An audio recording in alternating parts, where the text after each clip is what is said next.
hauríem de començar pel començament, no? Bueno, jo milito en el partit fa 37 anys i mig. Vaig agafar el carnet un 1 de gener de 1986. Estava estudiant a la universitat i l'ambient era un ambient anti-OTAN, en el qual jo estava d'alguna manera molt implicat, i recordo que vaig trucar a la porta del partit i vaig dir que volia militar al partit. A cap de molt poc que es va fer una entrega de carnets i vaig agafar el carnet per primera vegada, no? Per tant, és una trajectòria militant que comença a ser una miqueta interessant per la quantitat d'anys, no? Vaig conèixer l'Héctor en un moment bastant diferent. Jo després, bueno, la Joventut Comunista, el partit, vaig ser regidor de Montcada durant un període llarg, 8 anys de govern, i recordo bé a l'Héctor més o menys cap a l'any 2010. Fa ara ja de fer uns 13 anys que ens coneixem. Jo vaig agafar la secretaria general del partit a l'any 2010.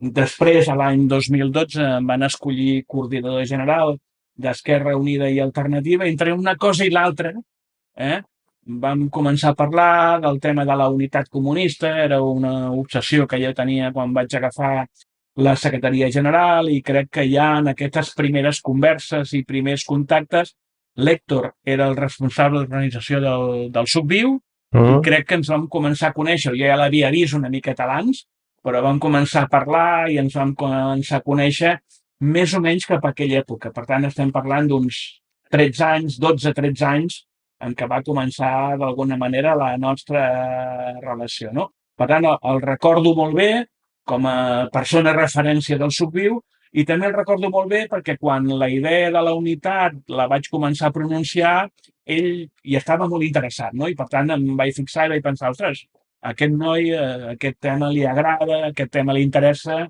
i d'aquí va començar a aparèixer una relació positiva que al cap dels anys s'ha convertit en una forta amistat, no? Tu te'n recordes d'això, d'aquell moment, d'aquells anys? Sí, jo vaig començar a militar farà 27-28 anys, en un moment que era la fase final de la crisi d'iniciativa i del SUC, i a les portes del naixement d'EUIA, i després hi ha aquest moment que dius tu, que també és un moment molt efervescent, que és a les portes del naixement del 15M, del procés a Catalunya, i en el que hi ha un canvi també, per un costat del procés d'unitat comunista a Catalunya i per un altre costat doncs un rellançament del que és EUIA, la conferència que fem el 2013 després d'un procés constituent per Catalunya, la República Catalana, i és un moment molt efervescent també d'Esquerra Unida i Alternativa, i crec que connectar-se bé amb el nou moment polític i situar una política que en realitat és amb la que ens hem mantingut aquests 10 anys. No, era un moment efervescent, no? Perquè la vella generació de militants a vegades m'explicaven, no?, que aquí passaven coses cada 10 o 15 anys, coses importants, no?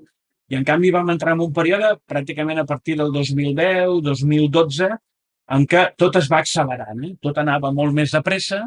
Me'n recordo, el procés constituent era muntat per tot un seguit de gent, arrasava Catalunya, no? Donava la sensació que el procés constituent es tenia que convertir en una nova marca política que estava enterrant tot l'altre els partits. I no passa ni un any i apareix Podemos i llavors l'altre ja...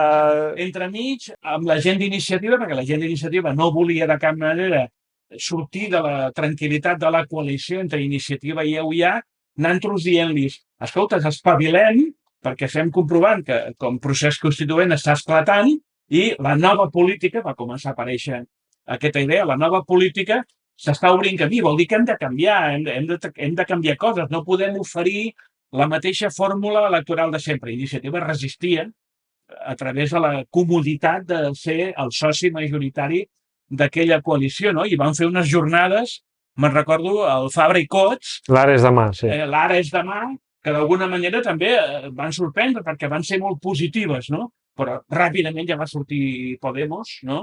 I ràpidament els canvis, d'alguna forma, ja quasi que no els van poder atrapar, no? O sigui, estàvem en una posició que podíem haver estat capdavanters, perquè érem, doncs, l'esquerra, que es movia l'esquerra del socialisme en aquell moment, però en vez de prendre la iniciativa i ser avantguarda, vam ser massa conservadors, especialment la gent d'iniciativa, no? I, per tant, va aparèixer Podemos i Podemos ens va agafar una mica a la delantera. I al mateix temps, la nostra gent li costava també adaptar-se Sí, a aquests canvis, perquè vivíem d'una política que s'havia consolidat al llarg de 40 anys i resulta que tot estava en aquell moment qüestionant-se, no? I nosaltres, vulguem o no, érem part d'allò antic també. I, per tant, teníem totalment. que canviar d'una forma ràpida, no? Sí, aquí un element molt clau va ser el procés d'unitat comunista, no? Que no va acabar de respondre a les expectatives que hi havien posat, que va trigar molt, perquè a més crec que ens vam entendre ràpid perquè teníem una visió molt semblant del procés d'unitat comunista, no? Que no era una finalitat en si mateixa, sinó davant d'aquest nou cicle que s'obria del 15M, de l'1 d'octubre, vam fer una lectura correcta al principi allà era cap on anaven les coses, que ens hi havíem d'abocar, però que al mateix temps el que eren les estructures partidàries estaven anclades al passat, necessitaven adaptar-se, necessitaven un canvi, i que necessitàvem els comunistes i les comunistes a Catalunya prou massa crítica com per poder operar de manera efectiva, no? I aquest bon anàlisi després traduir-lo en capacitat d'incidència política. I que per això era necessari fer el procés d'unitat comunista i que fossin capaços de concentrar aquesta massa crítica, no? Però va ser un procés molt farragós, va ser un procés... Bueno, també un procés en el que vam agafar molta confiança al final, perquè vam arribar fins al final, no? Altres van quedar pel camí. Però allà vam perdre moltes energies, que haurien d'haver destinat a estar al carrer, a incidir i a posar-nos al capdavant amb altres, i a incidir amb tot el que estava passant, i en canvi vam estar doncs, un parell d'anys molt centrats en aquell debat, que va ser molt desgastant també, però bueno, hi havia moltes resistències i molts elements encara, molta dificultat per entendre com avançaven els temps i com canviaven les coses que s'havien de superar, no? Jo crec que hi havia una idea, no?, que encara és una idea present. No? Nosaltres volíem preservar el partit. I, en canvi, en tot l'altre, ser molt flexibles. Per tant, quan va aparèixer Podemos, no ho vam veure de forma negativa. Ara, nosaltres érem comunistes. No volíem deixar de ser comunistes. Volíem un partit i fins i tot modernitzar el partit i actualitzar-lo per a un partit comunista, no?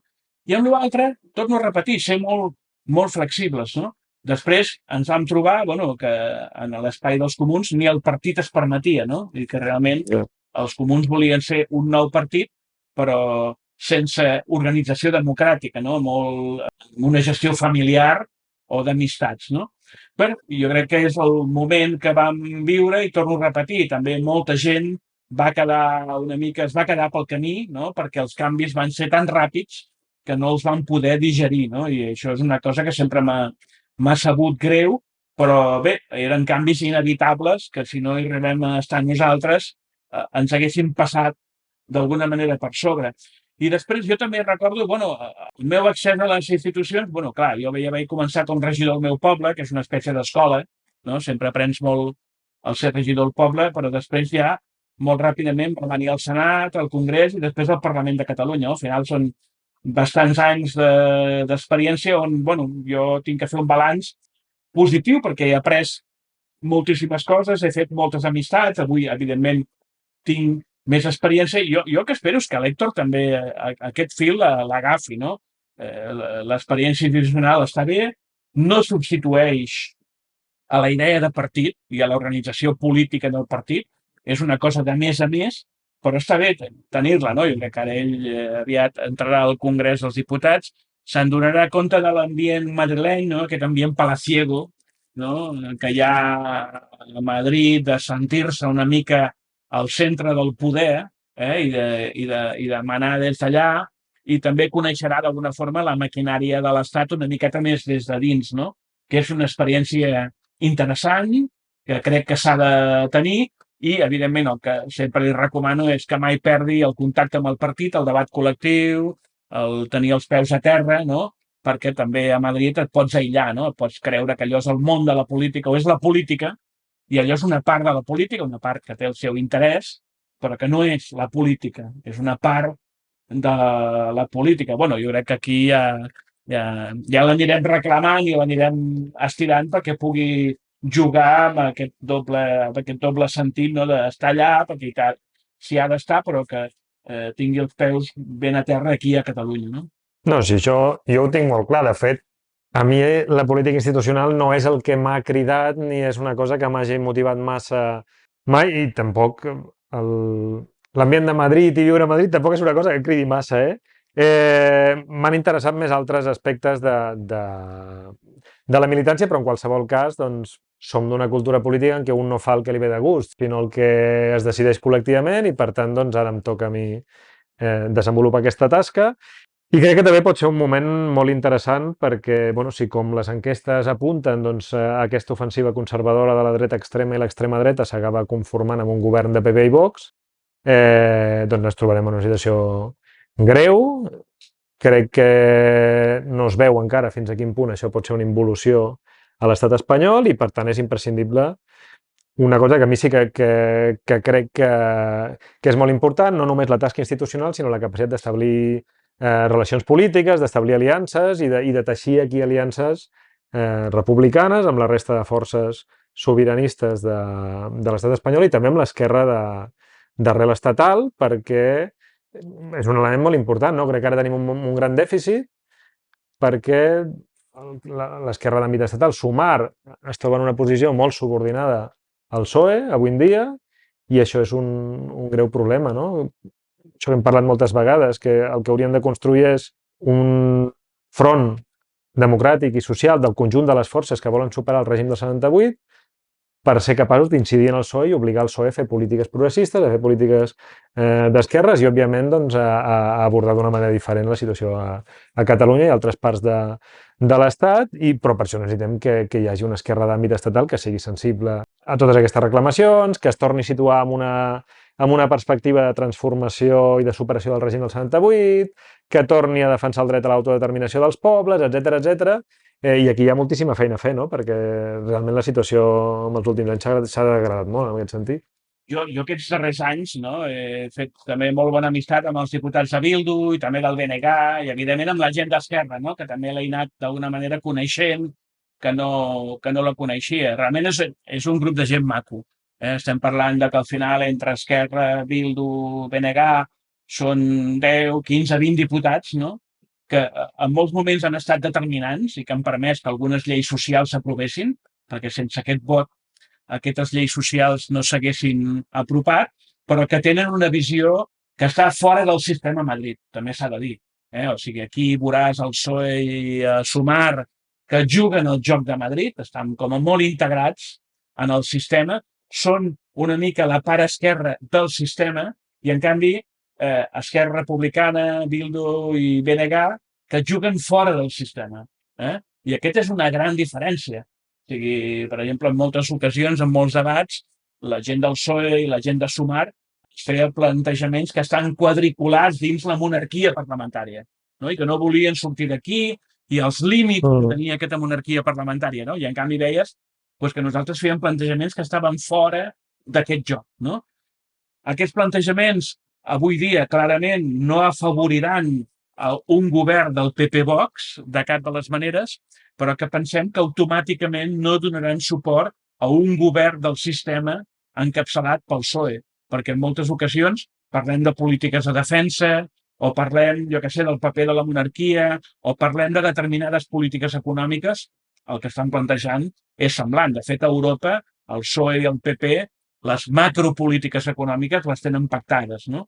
Per tant, és important que aquest bloc antisistema, sobiranista, i que en alguns plantejaments la gent de Bildu, que té també una perspectiva socialista, no, doncs sigui fort, no? Per tant, un bon resultat de la candidatura d'Esquerra meu hi ha, un bon resultat de Bildu, un bon resultat del BNG és important perquè és una part del país fonamental, és una part de la plurinacionalitat fonamental, però també, torno a repetir, és una mirada des de fora del sistema i això és fonamental avui dia, mantindre aquesta rebel·lia, aquesta idea de que el règim del 78 no és el nostre sistema. No només som comunistes per ser anticapitalistes, sinó que volem una democràcia popular on el règim del 78 no hi cau, no? I, per tant, cada vot a Esquerra Republicana, a EUiA, a Bildu o al BNG és un vot que fa que, d'alguna forma, al sistema li posem una falca més per algun dia poder-lo enderrocar.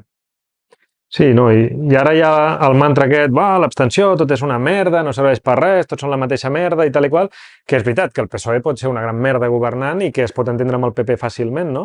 El que passa és que amb aquesta ofensiva conservadora de la dreta extrema, crec que cada vegada s'anirà veient més clar que el règim del 78 està en crisi, és un règim en crisi des de fa molt de temps, però que o som capaços d'una sortida per la superació del règim 78 en un sentit progressista, plurinacional, etc, o hi ha una altra opció, que és que hi hagi una involució i que la superació del règim del 78 es faci per la via Vox, no? I per la via d'una regressió cap a un altre règim que sigui doncs, antidemocràtic, que acabi en qualsevol concepció o sigui, plurinacional de l'Estat, etc. I crec que aquí és on on podem apretar el PSOE i on s'han de generar les contradiccions dins del PSOE, no? El PSOE com a element central del règim del 78, que intenta reconstruir els consensos de règim i els vells consensos de règim del 78 que ja no són possibles, no es pot tornar a un estadi anterior i, per tant, abocar-los a aquesta situació que en un moment determinat hagin de triar entre el PP i Vox o una sortida progressista per la via de la superació del règim del 78 i que aquí és inevitable que no es pot fer sense l'esquerra sobiranista independentista catalana, basca, gallega, etc. Per tant, aquí, doncs, en algun moment el PSOE haurà de triar. I crec que cometríem un greu error si el que fem és desentendre'ns i en certa manera, entregar el PSOE als braços del PP i Vox, no? Se'ls ha d'obligar, se'ls han de situar aquestes contradiccions i se'ls ha de fer entendre que no es tornarà als vells consensos que va construir el Felipe González dels anys 80 i, per tant, doncs, que l'única sortida que hi ha progressista és amb una negociació, amb un compromís amb les forces de l'esquerra sobiranista independentista. Però ja ho sabeu, jo crec que en el Congrés i en el Senat l'única nota discordant amb el sistema és el vot cap a Esquerra Republicana, Esquerra Unida i Alternativa, la gent de Bildu i la gent del BNG, i el 23 de juliol a defensar Catalunya i a defensar la classe treballadora de Catalunya.